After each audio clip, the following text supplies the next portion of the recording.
चलिए question number 221 यहाँ पर देखेंगे। किस सिद्धांत पर आधारित कक्ष में विद्यार्थी स्वयं पहल करके व चर्चाओं में सक्रिय भागीदारी करके सीखते हैं। तो यहाँ पर देखेंगे व्यवहारवादी में ऐसा होता नहीं, अनुकरण करके सीखना मतलब कि दूसरों को देख करके सीखना, सामाजिक संरचनावादी और प्रतिपादन शिक्षण। तो ये तो ऐसी चीज़ है जो खुद बनाई जाती है। अनुकरण करके सीखना में आप देखोगे स्वयं पहल करके सीखने वाली बात नहीं है, दूसरों को देख करके। तो मेरे हिसाब से आंसर नंबर 3 होना चाहिए। जी बिल्कुल राइट आंसर है आंसर नंबर 3, क्योंकि समाज के द्वारा ही आप देखोगे स्वयं में पहल करके और चर्चाओं करके सीखोगे। वाइगोत्स्की यही कहते हैं, बच्चा अंतःक्रिया करके सीखता, मतलब चर्चा करके सीखता है एक दूसरे से, और वो चीज़ किससे डिपेंडेंट है, किस पर डिपेंड है, वो सामाजिक सांस्कृतिक या संरचनावादी सिद्धांत के ऊपर। ठीक है, चलिए अगला प्रश्न देखते हैं कि सार्थक अधिगम क्या होता है। मुख्य रूप से अगर हम बात करें सार्थक अधिगम की लेकर के, तो मुख्य रूप से ज्ञान को ज्यों का त्यों उत्पन्न करना। तो जैसा है वैसा ही मैंने आपके सामने बता दिया, तो वो कोई मतलब नहीं। जैसे क्वेश्चन जैसे हैं उसके उस तरीके से मैंने आपको पढ़ करके आंसर बता दिया, तो उससे आप चीज़ों को समझ नहीं पाएंगे। तो ये तो ज्यों का त्यों करना है तो गलत होता है, ये तो नकल वाली बात हो जाती है। तब होता है जब इस वस्तु को गैर संदर्भित इरिलेवेंट चीज़ों को अगर पढ़ाया जाए तो भी कोई फायदा नहीं है। सीटेट की एग्जामिनेशन में मैं अगर यूपी टेट के कंटेंट पढ़ाने लगूँ तो कोई मतलब नहीं बनता। तब होता है जब सक्रिय रूप से विद्यार्थियों को अधिगम को नियंत्रित करते हैं। ठीक है, विश्लेषण समालोचनात्मक सोच और समस्या समाधान की प्रक्रिया शामिल है। तो देखिए सिंपल सी बात है, तब होता है जब सक्रिय रूप से विद्यार्थियों के अधिगम को नियंत्रित करते हैं। जब विद्यार्थियों के अधिगम को हम नियंत्रित कर लेंगे, जो बच्चा सीखता है क्या नहीं सीखता उस चीज़ को हम कंट्रोल अगर करने लगेंगे, तो फिर तो चीज़ें नहीं हो सकती। उसमें क्या होता है ना कि विश्लेषण करना पड़ेगा, फिर उसके अंदर क्रिटिकल थिंकिंग, समस्या समाधान की प्रक्रिया शामिल होती है सार्थक अधिगम में। अगर वो अच्छा अधिगम करना चाहता है तो ये सारी चीज़ें उसके अंदर होनी चाहिए। ये सारी चीज़ों को अगर कर रहा है तो ठीक है। पढ़ने के बाद वो सोच रहा है, उस पढ़ाई हुई चीज़ों को सोच रहा है, समस्या समाधान के बारे में अवेयर है। ऐसा नहीं है समस्या आने के बाद समाधान ही नहीं करना चाहता है। चीज़ों को विश्लेषण मतलब कि टुकड़ों में तोड़ तोड़ करके चीज़ों को पढ़ना। संश्लेषण मतलब होता है कि एक में करके पढ़ना। ठीक है, चलिए अगला प्रश्न देखेंगे। इसका आंसर मैंने आपको पहले ही बता दिया, क्या आंसर होगा, आंसर नंबर 4 हो जाएगा उसका राइट आंसर। राष्ट्रीय शिक्षा नीति 2020 में निम्नलिखित में से किसकी वकालत नहीं की गई है। संरचनात्मक सोच पर, तो ये ठीक है। योगात्मक मूल्यांकन, ये इसके बारे में बात नहीं करी गई बकवास है। पाठ्यक्रम में वृद्धि, इसके बारे में बात नहीं करी गई। पाठ्यक्रम में वृद्धि के बारे में बात नहीं करी गई। ठीक है, और प्रौद्योगिकी के उपयोग में कमी है, यार ये भी गलत है। तो संरचनात्मक समझ पर जोर दिया गया है। कंस्ट्रक्टिव जो डेवलपमेंट है, थिंकिंग है, उस चीज़ पर जोर दिया गया है। बच्चा किस तरीके से चीज़ों को एक दूसरे से जोड़ करके किस तरीके से चीज़ें खुद करके सीख सकता है, इस चीज़ के बारे में बात करी जाती है। एनईपी, नेशनल एजुकेशनल पॉलिसी, इसकी वीडियो जो है, इसका जो कंटेंट है, पीडीएफ जो है, कंटेंट पूरा यहाँ पर आपको है।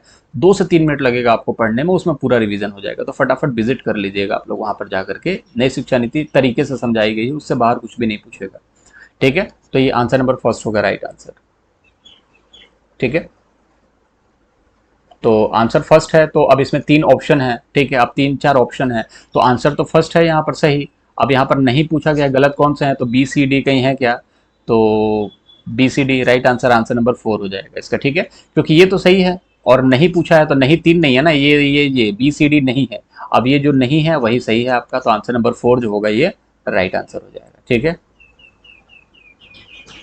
चलिए निम्नलिखित में से कौन सा युग्म प्रतिक्रिया और लक्ष्य अभिविन्यास का सही मिलाप है।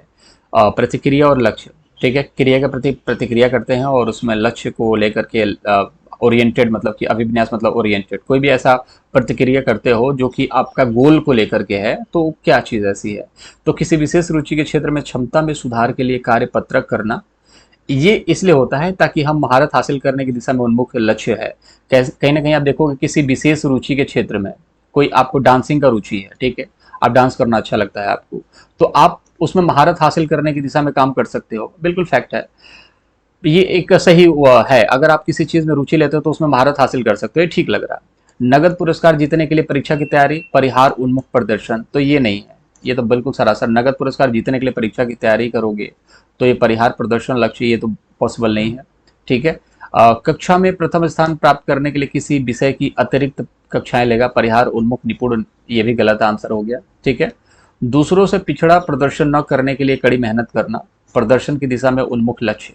ठीक है, तो यहाँ पर देखोगे कि दूसरों से पिछड़ा प्रदर्शन ना करने, मतलब कि आप किसी से दूसरे से पिछड़ा नहीं प्रदर्शन होना चाहते, मतलब कि आप अपने दोस्त से आगे निकलना चाहते हैं, उसके लिए आप कड़ी मेहनत कर रहे हैं। क्यों कर रहे हैं, ताकि प्रदर्शन की दिशा में उन्मुख लक्ष्य हो। तो ये क्या मतलब है, इसका कोई मतलब ही नहीं बनता। दूसरों से पिछड़ा प्रदर्शन न करने के लिए कड़ी मेहनत करना, प्रदर्शन की दिशा में उन्मुख। तो आप प्रदर्शन की दिशा में उन्मुख ओरिएंटेड लक्ष्य, ये कोई लक्ष्य होता है कि आप दूसरों से आगे निकलना चाहते हैं? लक्ष्य ये नहीं है, ठीक है। तो सही मिलान करना है, ठीक है। अब यहाँ पर देखिए, यहाँ पर क्या परिहार मतलब क्या होता है? अवॉइड करना, इस चीज को समझना, अवॉइड, ठीक है। अवॉइड मतलब कि छोड़ देना।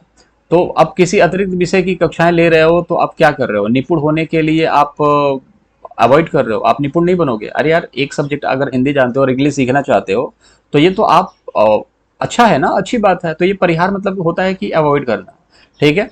तो परिहार उन्मुख प्रदर्शन ये भी गलत है। नगद पुरस्कार जीतने के लिए तो नगद पुरस्कार वैसे ही गलत हो जाता है। ये वाला आंसर हो जाएगा, आंसर नंबर फर्स्ट हो जाएगा। अगर किसी चीज में अच्छा कमांड है तो उस चीज को लेकर के आप आगे बढ़ सकते हैं, महारत हासिल कर सकते हैं।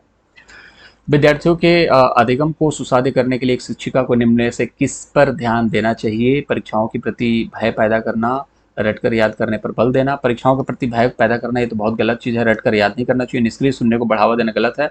पूर्व ज्ञान को संबंध से जोड़ना चाहिए। आपको जो ज्ञान है, थोड़ा बहुत ज्ञान है, किस चीज़ का ज्ञान है? हिंदी में क ख ग घ जानते हो, उससे शब्द बनाना जानते हो, वाक्य बनाना जानते हो, उसके बाद ही तो ये सारी चीज़ें सीख पा रहे हो ना। तो अगर उन सभी चीज़ों को हम हटा करके हम चाइनीज़ पढ़ाना स्टार्ट कर दें, जो कि आपको आती ही नहीं है, जो आपके पूर्व ज्ञान का है ही नहीं, तो आप चीज़ों को सीख ही नहीं पाओगे। तो सिंपल सी बात है, आंसर नंबर 4 जो होगा राइट आंसर होगा। किसी भी बच्चे को पूर्व ज्ञान से जोड़ेंगे तो फायदा करता है। निम्न में से कौन सा विद्यार्थियों द्वारा निर्मित भ्रांतियों से निपटने के लिए एक रचनात्मक दृष्टिकोण है? तो भ्रांति अगर आपके अंदर है, कोई चीज ऐसी है जो आपको बार बार कंफ्यूज करती है, ओवर थिंकिंग कर रहे हो, बार बार सोच रहे हो उस चीज के बारे में, तो एक क्रिएटिव अप्रोच आपके दिमाग में आनी चाहिए। वो क्या होनी चाहिए? रटने याद करने के लिए बहुत सारी विषय वस्तु देना। मैं आपको बहुत सारी वस्तुओं को दे दूं कि आप रटते रहिए उस चीज को लेकर के, तो आप क्या अपने भ्रम को दूर कर सकते हो?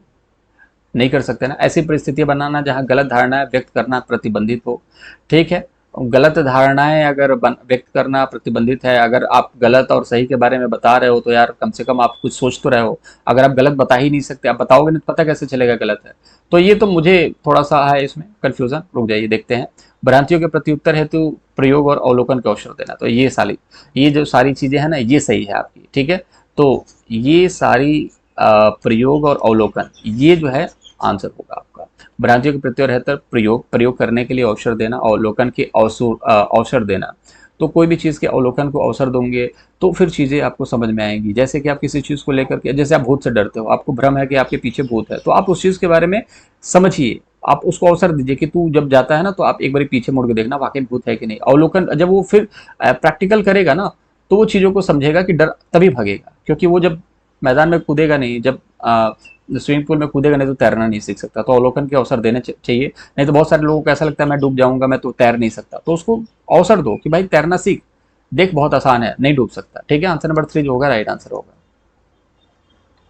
चलिए, निम्न में से क्या विद्यार्थियों के बीच किसी कार्य की संरचना समझ के सुसाध्य करने में सहायक है?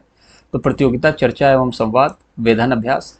तो कार्य की संरचना समझ को सुसाध्य करने में चर्चा और संवाद, मेरे हिसाब से, आपके हिसाब से, मुझे लगता है यही होना चाहिए। प्रतियोगिता से बच्चे जो हैं, ये ऐसा नहीं है कि कार्य की संरचना को, प्रतियोगिता में सिर्फ जीतने वाली बात हो जाती है। जैसे कि आप सीटेट के बाद जब प्रतियोगिता में बैठेंगे तो वहाँ पर चर्चा संवाद ज्ञान का मतलब नहीं है, क्योंकि ज्ञान कोई नहीं देखता इसके टाइम पे। ज्ञान सिर्फ आपको मोटिवेट करता है, आपको एक दिशा की तरफ ले जाता है, और प्रतियोगिता सिर्फ आपको जीतने के लिए लड़ना होता है। वेधन और अभ्यास ये आप कर ही रहे हैं, इससे भी आपको कुछ नहीं होना है, इससे भी आपको कुछ नहीं मिलने वाला है, ठीक है। बार बार अभ्यास वेधन करने से आपको चीज़ें तो मिल जाएंगी, लेकिन वाकई में अगर कार्य की संरचना की समझ को करना है आपको, ठीक है, कोई कार्य किस तरीके से होता है, ठीक है, तो उस पर चर्चा और संवाद करनी पड़ेगी। 2-4 लोगों से मिलना पड़ेगा, वो लोग उस चीज़ पर चर्चा करेंगे, वो ऑटोमेटिकली आपके दिमाग में जाएगा। आपको अभ्यास करने की जरूरत नहीं, किताब पढ़ करके बार बार उस चीज़ को करने से नहीं आता है, वो ऑटोमेटिकली अपने दिमाग में आ जाता है। दंड दे करके किसी चीज़ को नहीं सिखाया जा सकता। आंसर नंबर 2 होगा, ऑप्शन 2 आंसर होगा। चलिए, 228 प्रभावी अधिगम हेतु एक शिक्षिका को विद्यार्थियों में क्या डालना चाहिए कि वो सक्रिय हो सके? ठीक है, तो विद्यार्थियों में डैश को सक्रिय करना चाहिए, क्षमता को स्थायी बनाने की धारणा, क्षमता के वृद्धिशील होने की धारणा, प्रतिस्पर्धा की भावना, हिंता की भावना। तो स्थायी बनाना, यार देखो, किसी चीज के स्थायी होगा, जैसे गंदा पानी जो है ना, वो स्थायी होता है इसलिए गंदा होता है, चलता हुआ पानी कभी गंदा नहीं हो सकता। क्षमता के वृद्धिशील होने की धारणा, ठीक है, वृद्धिशील होना चाहिए, मतलब कि हर समय आपके अंदर विकास होना चाहिए। बहुत सारे टीचर को आपने ऐसा देखा होगा जो कि कुछ काम नहीं करना चाहते। सिलेक्शन हो जाने के बाद उन्हें लगता है कि बस हमने एहसान कर दिया टीचर बन करके देश के ऊपर, और वो कुछ सीखना नहीं चाहते, कहते हैं जितना सीखना था हम सीख चुके हैं। तो आप हमेशा सीखते रहोगे तो क्या दिक्कत है। प्रतिस्पर्धा की भावना अभी होनी चाहिए, बट बचपन में बच्चों को सिखाते समय एक शिक्षिका के दिमाग में ये चीज़ नहीं होनी चाहिए कि एक दूसरे बच्चों से हम प्रतिस्पर्धा करा दें। हीनता की भावना तो नहीं होनी चाहिए कि इस धर्म का, इस जाति का, इस तरीके से। आंसर मेरे हिसाब से 2 होना चाहिए। देख लेते हैं क्या आंसर। आंसर नंबर 2 जो है वो राइट आंसर होने वाला। क्योंकि देखिए पेडागोजी में ऐसा होता है ना कि आप कुछ और सोचते हैं और आंसर कुछ और हो सकता है, ठीक है। बट फिर भी इस चीज को समझिए कि ज्ञान जो है ना पेडागोजी का, वो व्यक्तिगत होता है। कहने का मतलब है कि आप जिस परिवेश में हैं और जिस परिवेश में कोई दूसरा है, वो जिस परिवेश से सीखते हैं उसी तरीके से अपने धारणाओं को बनाते हैं। निम्न में से कौन सा बाह्य अभिप्रेरणा का उदाहरण नहीं है। दंड से बचने के लिए गृह कार्य देना, ये तो बाह्य अभिप्रेरणा हुआ भैया। बाह्य अभिप्रेरणा मतलब कि अगर हम गृह कार्य नहीं करेंगे तो पीटे जाएंगे, तो ये तो गलत हो गया। अभी नहीं है यहाँ पर पूछा गया ना, तो ये तो बाह्य अभिप्रेरणा है। दंड से पुरस्कार, दंड से बचने के लिए तो बाह्य अभिप्रेरणा तो ये है ही, ठीक है। तो नहीं है तो मतलब कि जो नहीं है वही वाला सही होगा। ज्ञान प्राप्त करने के लिए वाद विवाद समूह में शामिल होना, ठीक है। प्रतियोगिता जीतने के लिए शतरंज खेलना, शतरंज खेल रहे हो तो आपको क्या मिलेगा, आपको पुरस्कार मिलेगा, तो ये भी बाह्य अभिप्रेरणा हो गई, ठीक है। साथियों को प्रभावित करने के लिए नृत्य में भाग लेना, आपको पता ही है कि नाचते बच्चे क्यों हैं, प्रभावित करने एक दूसरे को कि देखो कितना अच्छा नृत्य करा। तो अब सिंपल सी बात है, आंसर नंबर जो सेकंड हो जाएगा राइट आंसर होगा। क्योंकि अब वाद विवाद करोगे तो इसमें किसी को इंप्रेस नहीं कर रहे हो और ज्ञान को प्राप्त करने की बात हो रही है यहाँ पर। तो सिंपल सी बात है, जब ज्ञान को प्राप्त करोगे तो ये कौन सा होता है, इंटरनल होता है। जब इंटरनल होता है तो अब यहाँ पर चीजें समझनी है कि ये जो है आंसर नंबर फर्स्ट है ये गलत हो गया, थर्ड जो है गलत हो गया, क्योंकि ये सब बाह्य अभिप्रेरणा है। अब पूछा क्या है, बाह्य अभिप्रेरणा नहीं है, तो आंसर जो सेकंड है वो बाह्य अभिप्रेरणा नहीं है, और राइट आंसर हो जाएगा आंसर नंबर सेकंड। क्योंकि जो नहीं है ऑप्शन में भी वो नहीं है, अगर उस चीज से रिलेटेड बाह्य अभिप्रेरणा नहीं है वही आपका सही है। चलिए अगला प्रश्न देख लेते हैं। डैश के इस्तेमाल से विद्यार्थियों की उपलब्धि में डैश होने की संभावना होती है, प्रासंगिक पाठ्यक्रम कमी। तो देखिए डैश के इस्तेमाल से विद्यार्थियों की उपलब्धि में प्रासंगिक पाठ्यक्रम, रिलेवेंट अगर पाठ अगर बच्चों को पढ़ाया जाता है तो विद्यार्थियों की उपलब्धि में कमी हो सकती है क्या। अगर मैं वो चीज़ पढ़ाता हूँ जो कि रिलेवेंट है, जैसे कि यहाँ पर पीडीएफ वगैरह प्रोवाइड की जा रही है, नोट्स बताया जा रहा है यहाँ पर, आप जाकर के चीज़ों को पढ़ सकते हो। बहुत तरीके से सारी चीज़ें डिज़ाइन है यहाँ पर।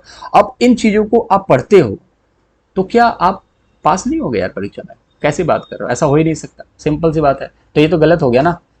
शिक्षार्थी केंद्रित शिक्षा शास्त्र, अगर मैं आपके हिसाब से चीजों को पढ़ाता हूं तो क्या आपके अंदर ग्रोथ नहीं होगा, होगा ना। तो ये तो गलत, ऑप्शन ही गलत है। तो यहाँ पर देखिए उपलब्धि में संभावना है, ठीक है, तो वृद्धि की संभावना है, ठीक है। और यहाँ पर सुधार, तो सामाजिक सहयोग, मैं सामाजिक सहयोग ही तो दे रहा हूँ, फ्री ऑफ कॉस्ट पढ़ा रहा हूँ। मैं चाहूँ तो मैं पीडीएफ नोट्स मेरे पास भी है, मैं आपको बेच सकता हूँ, ठीक है। और फ्री में तो आपको मैं दूंगा नहीं पीडीएफ नोट्स, क्योंकि फ्री में अगर मैं आपको व्हाट्सएप कर देता हूँ तो उस चीज़ की वैल्यू खत्म हो जाती है। इसलिए मैं फ्री में जो भी कंटेंट है पीडीएफ को लेकर के, ये यहाँ पर आप जाकर के पढ़ सकते हो। थोड़ी सी मेहनत ये करनी पड़ेगी कि यहाँ पर जाना पड़ेगा, ठीक है, और यहाँ पर पढ़ना पड़ेगा। अगर मैं आपको व्हाट्सएप पे कर दूँ, ठीक है, तो उससे आप नहीं पढ़ोगे, उससे आप छोड़ दोगे, क्योंकि 200-300 पन्ने का पीडीएफ है, उसको आप पढ़ोगे तो बेवकूफ़ मतलब बन जाओगे, कहोगे कि यार क्या बेवकूफ़ बना रहे हैं, 200-300 पेज की पीडीएफ आप पढ़ ही नहीं पाओगे। दूसरी चीज़ ये है कि आप पीडीएफ जब आपको यहाँ पर मिलेगी ना, 10 क्वेश्चन की, 20 क्वेश्चन की, और एक टॉपिक की, फिर बाद में दूसरा टॉपिक होगा साइड में लगा होगा, आपको मेहनत करने की जरूरत नहीं पड़ेगी। स्लाइड करना है और चीज़ों को पढ़ना है, बस खत्म, कोई दिक्कत नहीं, स्टोरेज का भी कोई झंझट नहीं है, ठीक है।